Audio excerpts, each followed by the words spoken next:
Los Angeles, California. Malpaso Productions Office, Burbank, January 1976. Friday afternoon, 4:15 p.m. The office is small. One room on the second floor of a nondescript building near the Warner Brothers lot.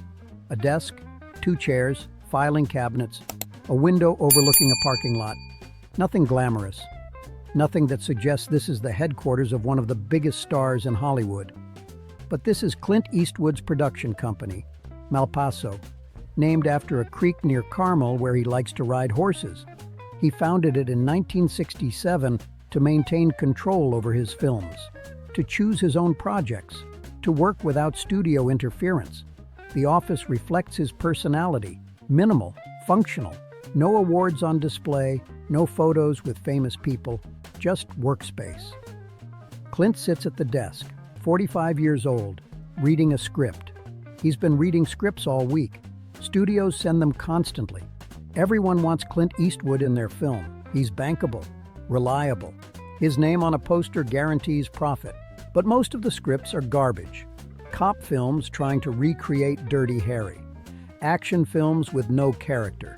Sequels to films that didn't need sequels. Clint reads them anyway. Every single one.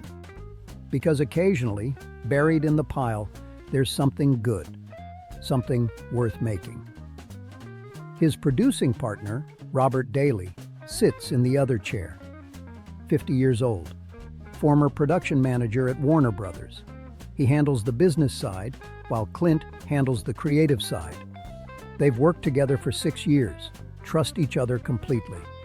Daly is going through budget reports, tax documents, the unglamorous paperwork that keeps a production company running. The phone rings. Daly answers, listens. His expression changes. He covers the mouthpiece. It's Frank Wells, from Warner Brothers. Clint looks up, sets down the script. Put him on speaker. Daly presses a button. Frank Wells's voice fills the small office. Smooth, professional, tense. Clint, we need to talk. I'm listening. It's about your next project. We've been looking at the market, looking at trends, and we need to have a difficult conversation. Clint leans back in his chair. Go ahead. Westerns are dead. Silence. Clint doesn't react, just waits for Wells to continue. I know you love Westerns. I know they're part of your identity. But the numbers don't lie. The genre is finished. Audiences don't want them anymore. Young people especially. They want contemporary stories. They want relevance. They want films that speak to now, not to some mythical past that never really existed. Wells pauses, waiting for a response. Gets none. Last year, we released 3 Westerns. All of them lost money. Major stars, big budgets, didn't matter. Audiences stayed home. The same thing is happening across every studio. United Artists, Paramount, Universal, everyone is backing away from Westerns. Another pause. Clint, you're one of our most important relationships. We want to keep working with you, but we can't green-light another Western. We just can't. The risk is too high. Clint picks up a pencil, taps it against the desk, thinking. What are you suggesting? Contemporary action? Modern police procedurals? Maybe a thriller? Something set in the present day where we can market it to young audiences. Look at what's working. Jaws, The Godfather, The Exorcist. These are contemporary stories. This is what people want. You're saying no more Westerns, period? I'm saying no more Westerns at Warner Brothers. If you want to make one elsewhere, that's your choice. But we won't finance it. We won't distribute it. The board won't approve it. Clint is quiet for a long moment. The pencil taps, steady rhythm. Then he asks, how much would you spend on a contemporary Clint Eastwood film? For the right project? 10 million, maybe 12. And for a Western? Clint, I just explained. How much would you spend if I made a Western anyway, hypothetically? Wells sighs. We wouldn't. That's the point. But if the budget was low enough, if the risk was minimal, how low are we talking? 3 million, maybe less. Silence on the other end. Wells is thinking, calculating.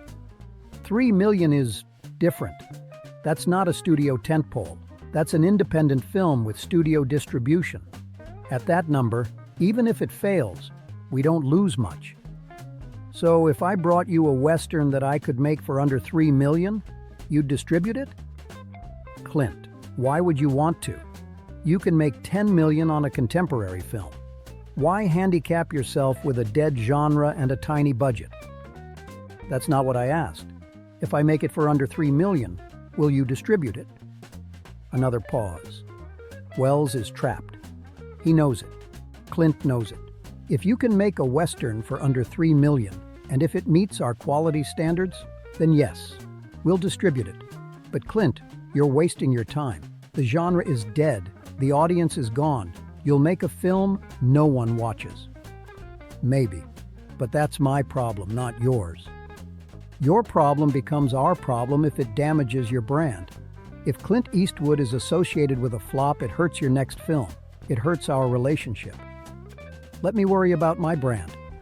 Wells tries one more time. Clint, I'm telling you this as a friend, as someone who respects your work. Walk away from Westerns. Make contemporary films. Make a Dirty Harry sequel. Make something that audiences actually want to see. Don't waste your talent on a dead genre. Clint stops tapping the pencil, sets it down precisely. Thanks for the advice, Frank. I'll think about it. That's all I ask. We'll talk next week. Clint hangs up, looks at Daly. Daly shakes his head. He's right, you know. Westerns are dead. The numbers prove it. Every studio in town is saying the same thing. I know. So why are you even considering it? Clint stands, walks to the window, looks out at the parking lot, at the ordinary world outside. Because everyone saying the same thing doesn't make it true.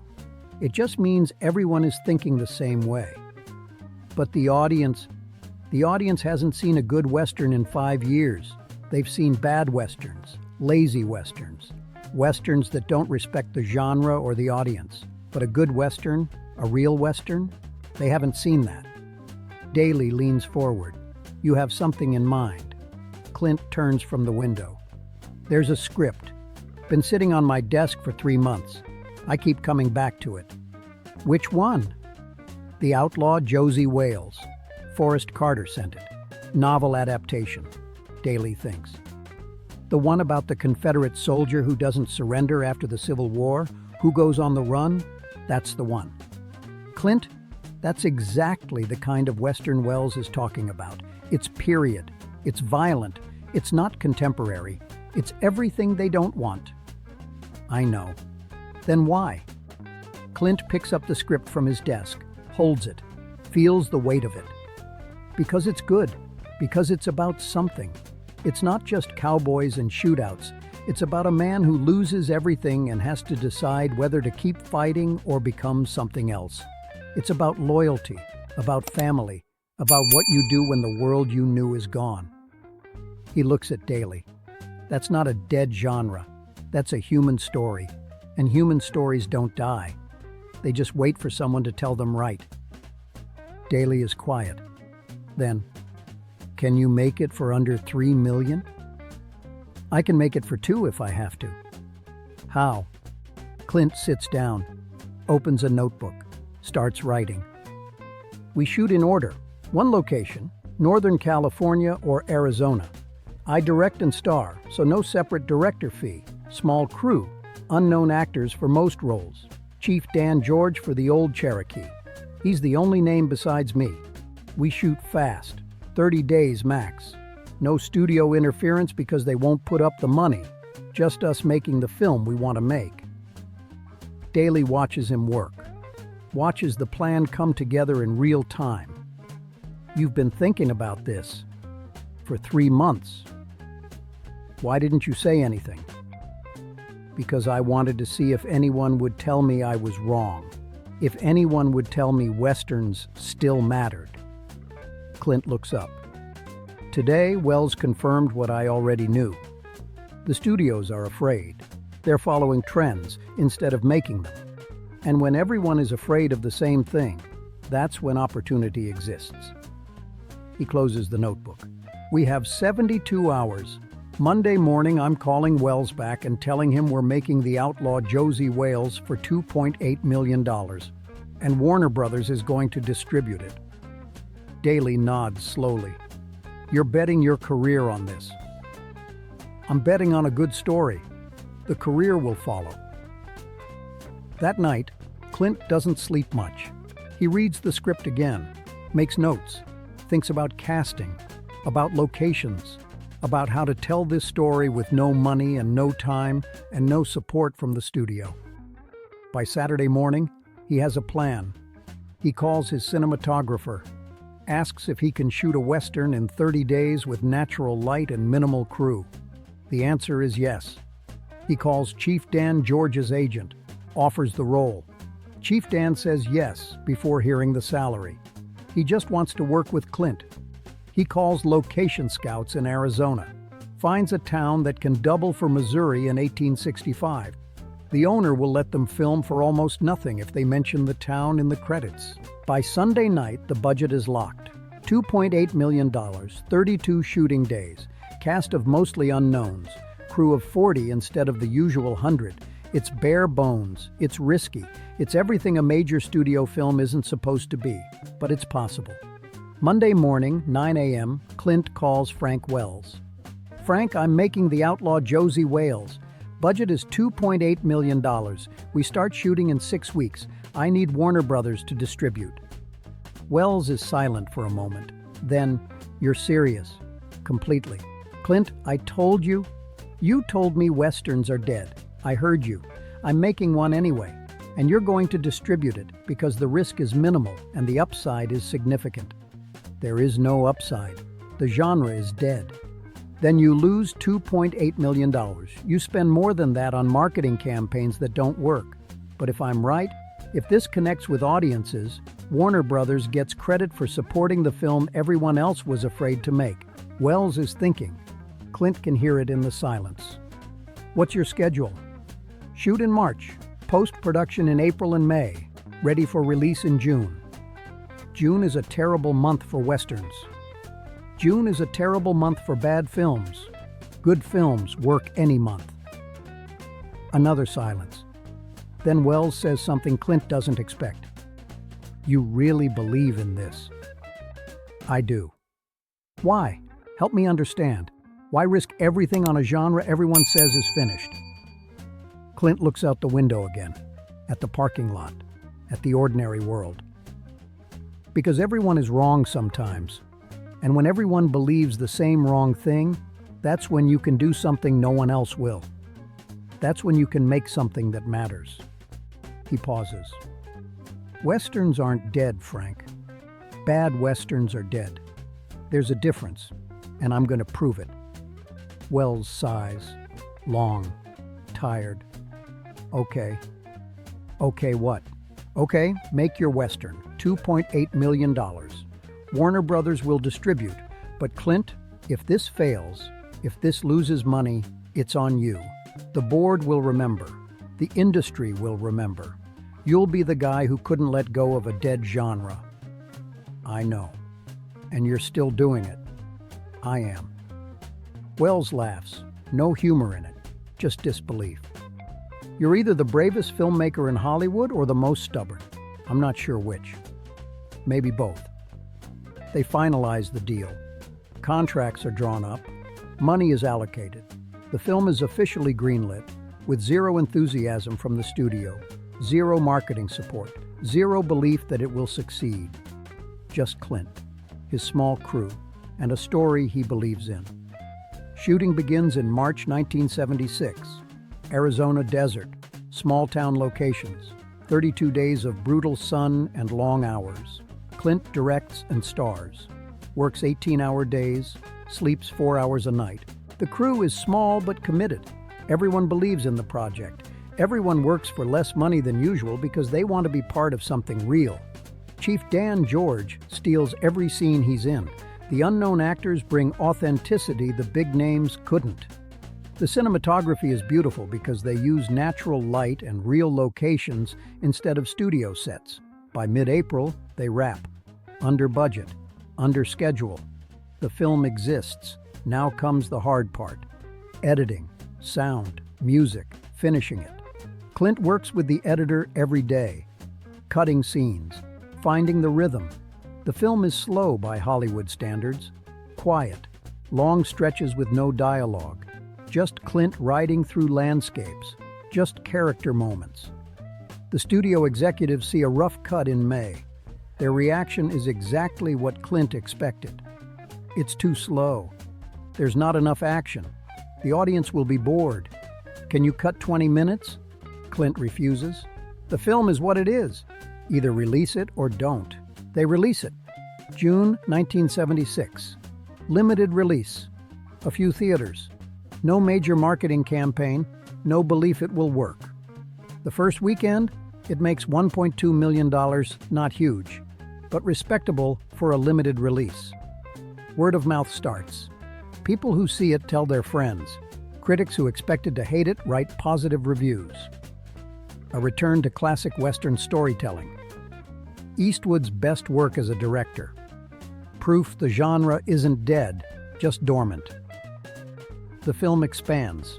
More theaters, bigger audiences. By the end of June, it's in wide release. By the end of July, it's made $15 million, 5 times its budget. One of the most profitable films of the summer. By the end of its theatrical run, it grossed over $31 million domestic. More internationally, total worldwide gross around $40 million on a $2.8 million budget. The studio executives who said Westerns are dead say nothing. They cash the checks and pretend they believed in it all along. Frank Wells calls Clint in August. You were right. I know. How did you know? Clint thinks about that. Because I trusted the story more than the trend. Because I knew that good work always finds an audience. It just takes longer sometimes. Wells is quiet. Then, what's next? I don't know yet, but it won't be what everyone expects. It never is. The outlaw Josie Wales becomes a classic. Studied in film schools, referenced by other directors, considered one of the best Westerns ever made. And it happened because Clint Eastwood heard Westerns are dead and responded by making one of the best Westerns ever. In 72 hours, he went from being told no to having a plan. From having a plan to having a greenlit film. From belief to execution. Because that's what separates people who talk about making things from people who actually make them. The people who talk wait for permission, wait for the right moment, wait for everyone to agree. The people who make things don't wait. They find a way. They make the budget work. They convince the people who need convincing. They turn 72 hours of focused work into years of lasting impact. 1992. Unforgiven. Another Western. Another film the studios didn't want. Another proof that the genre isn't dead, just waiting for someone to tell a real story. 4 Academy Awards, including Best Picture and Best Director. 2024. Westerns are still being made, still finding audiences, still proving that good stories transcend trends. Because trends are about what's popular now. Stories are about what's true forever, and truth doesn't die. It just waits for someone brave enough to tell it. In January 1976, every studio in Hollywood believed Westerns were finished, believed the audience was gone, believed the genre had nothing left to say. They were wrong. Not because Westerns were secretly popular, but because one filmmaker refused to accept that a genre dies just because executives are afraid of it. Refused to believe that audience taste is fixed and unchangeable. Refused to wait for permission to make what he believed in. In 72 hours, Clint Eastwood went from being told no to proving everyone wrong. Not by arguing, not by convincing, not by waiting for minds to change, by working, by planning, by executing, by making the impossible possible through focus and commitment and belief. That's the lesson from January 1976. When everyone says the same thing, they're usually wrong. When everyone is afraid of the same thing, opportunity exists in that fear. When everyone tells you something is dead, that's when you can resurrect it. If you're brave enough, if you're committed enough, if you believe in the work more than you fear the failure. Clint Eastwood was all three, still is. And the outlaw. Josie Wales exists because he didn't listen when they said it couldn't. He just worked, planned, executed, and in 72 hours changed what everyone thought was possible. That's not luck. That's not timing. That's not being in the right place at the right time. That's choosing to be right when everyone else is wrong. And having the courage to prove it.